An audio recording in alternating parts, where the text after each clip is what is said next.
Welcome to Dutiful Citizen, the channel that helps you and I receive blessings from God by learning and doing our citizen duties.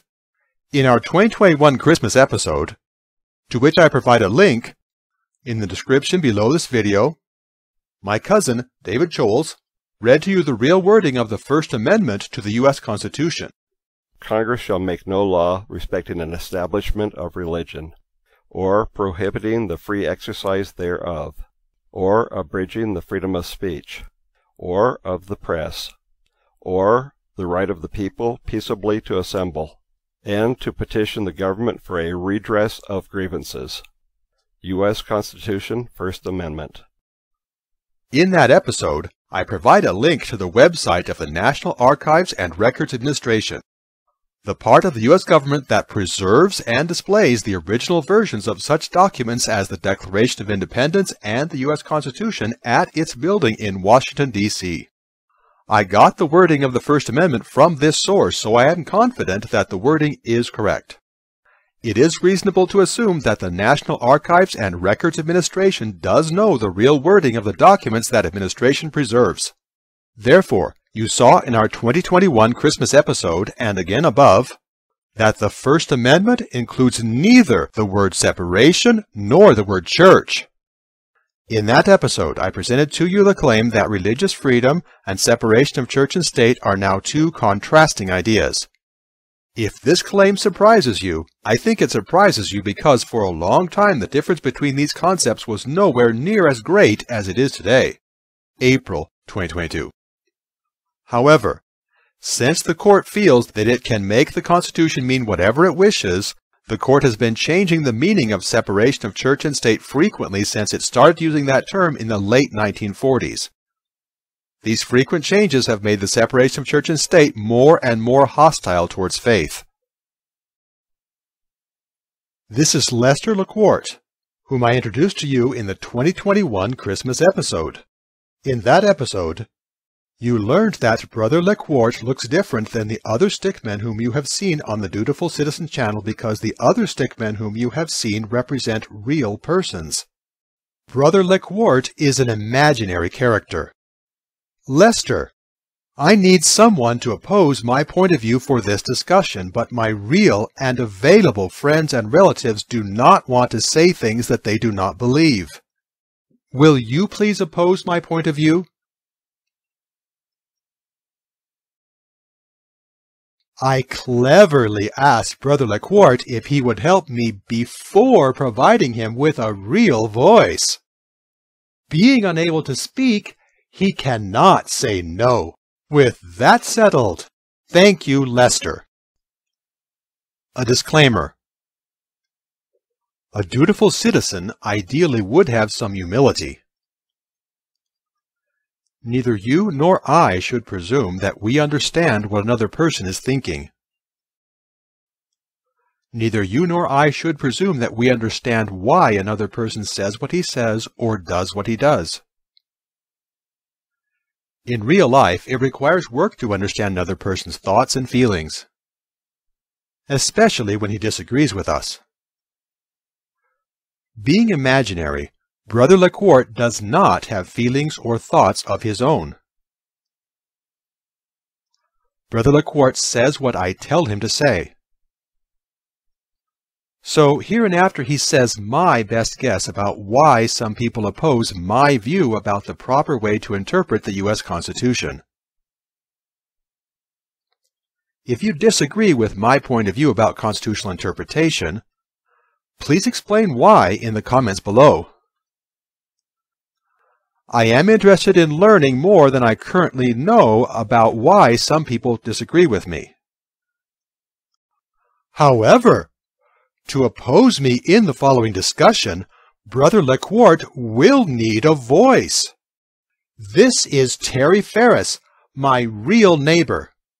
In this episode, like the 2021 Christmas episode, Brother Ferris lends his real voice to imaginary Lester Lequort. The First Amendment imposes a separation of church and state. How can the First Amendment impose such a separation when none of the following words are in the First Amendment? Separation, church, state. Courts decide what the Constitution means, and they have said that the First Amendment imposes a separation of church and state. I suppose that you are using the plural form courts because the U.S. Supreme Court and other courts interpret the U.S. Constitution. However, for simplicity, let's only talk about the U.S. Supreme Court, and we will say just courts to be brief. Agreed. Rather than U.S. Constitution. Again for brevity. Let's just say Constitution. Agreed. Let's get on with this discussion to correct your mistakes. Proceed. Because the Constitution means what the court says it means, the court's interpretation cannot be wrong. If the court interprets the Constitution to mean the opposite of what the Constitution says, is that interpretation correct? The Constitution has no meaning other than what the court assigns. Therefore, the court has the power to make the Constitution mean whatever the court wishes it to mean. If our Founding Fathers had intended that, in the future, the Constitution mean whatever the court might wish, then why did they discuss the wording of the Constitution for months at a convention during the year 1787? It does not matter what the Founding Fathers intended.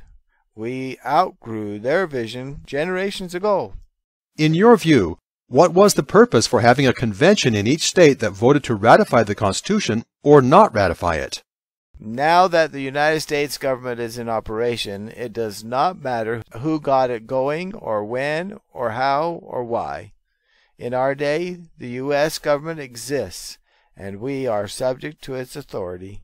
We must learn to live with that. In my view, in the Declaration of Independence, our Founding Fathers declared that just power comes from the consent of the governed. Then they put a lot of effort, including prayer, into writing the Constitution so that it would serve the nation well and would be accepted by the people. The people's consent was needed so that the powers of the U.S. government could be just. There is one interpretation of the Constitution or any amendment thereto that is correct. The Constitution can only mean what those who voted to approve or ratify it thought it meant. If any other interpretation were considered valid, then the U.S. government could have powers that the people had not consented to. Thus, the U.S. government could have powers that would necessarily be unjust. If implemented, the view that the court does not have the power to decide the official interpretation of the Constitution would result in utter chaos. Whenever any state or any branch of the federal government disagreed on the Constitution's meaning, they would try to operate with their own interpretation that differed from that of others. Everyone would be pulling in different directions at the same time. You raise a good, practical question. How would the U.S. government function if the court's claim of sole and absolute authority to interpret the Constitution were widely rejected? Individual citizens and legislative, executive, and judicial officers at both the federal and state level should study the Constitution and other writings of our Founding Fathers to make sure that they would recognize when any action or proposed action of the U.S. government violated the limits that the Constitution sets. Any U.S. president should veto any law that he thinks unconstitutional. U.S. House and Senate members should vote no on proposed laws that they think unconstitutional. Judges should still declare unconstitutional any law that they think unconstitutional, thus dismissing cases in which the executive branch tried to prosecute anyone for violating an unconstitutional law. Juries should declare the defendant not guilty in any case in which the jury thinks that the law being enforced is unconstitutional. Each individual citizen should scrutinize the actions or lack of action of his representatives, and confront his representative in each case in which the citizen finds that the representative ignored the Constitution or gave the Constitution a dubious interpretation. What an extreme opinion! The U.S. government would only be able to impose its will when there was a broad consensus that the government action was within constitutional limits. That would stop many of the things that the U.S. government currently does. Being less controlled, taxed, etc. would be beneficial to the people. Because right now, federal government intervention in the lives of the people is quite excessive.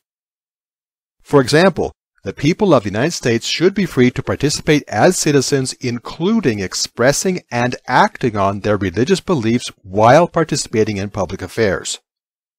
Separation of church and state, especially as currently understood, cannot have been the intent of those who voted to approve the First Amendment. Therefore, separation of church and state, especially as currently understood, cannot be the correct interpretation of the First Amendment. You know perfectly well that most citizens, journalists, commentators, scholars, lawyers, judges, and politicians agree that separation of church and state is settled law. To believe that you are right, but they are all wrong, requires that you are very impressed with yourself. I believe it is my duty as a citizen to think for myself rather than assume correct whatever someone else tells me. I have researched, pondered, and prayed. Having done so, I cannot imagine how conventional thinking regarding constitutional interpretation could be correct. The more people try to force me to go along with their opinion, the more convinced I become that conventional thinking cares only about who is in power, and not about what is objectively right. The court did not even claim that there was such a thing as separation of church and state until after World War II. If separation of church and state really is the meaning of the First Amendment, then why did generations pass before the court said so? Who cares when separation of church and state became the meaning of the First Amendment? Yes, the court did impose that meaning after the Second World War, but so what? Lester, thank you for opposing me in this debate. Terry, thanks for your help. When you go home, please remember to take your voice with you. I hope I have helped you desire to learn what establishment of religion meant to Americans back in the 1790s, because knowing that meaning is essential to understand the First Amendment. In future episodes, I will discuss that and other aspects of constitutional interpretation according to original intent. Those must be hairs that stick up from his head rather than antennae or horns, because Brother Lequort is a person, not an alien from some other world or devil. I met imaginary Lester Lequort when I was a real student at Brigham Young University. Just pretend that I can meet an imaginary person. I cannot claim credit for inventing Lester Lequort because Brother Lequort had been a member of one of my student wards for a number of years before I moved in. No one ever told me who invented him. This has been Dutiful Citizen Channel, Episode 27, Lester Debates Constitutional Interpretation.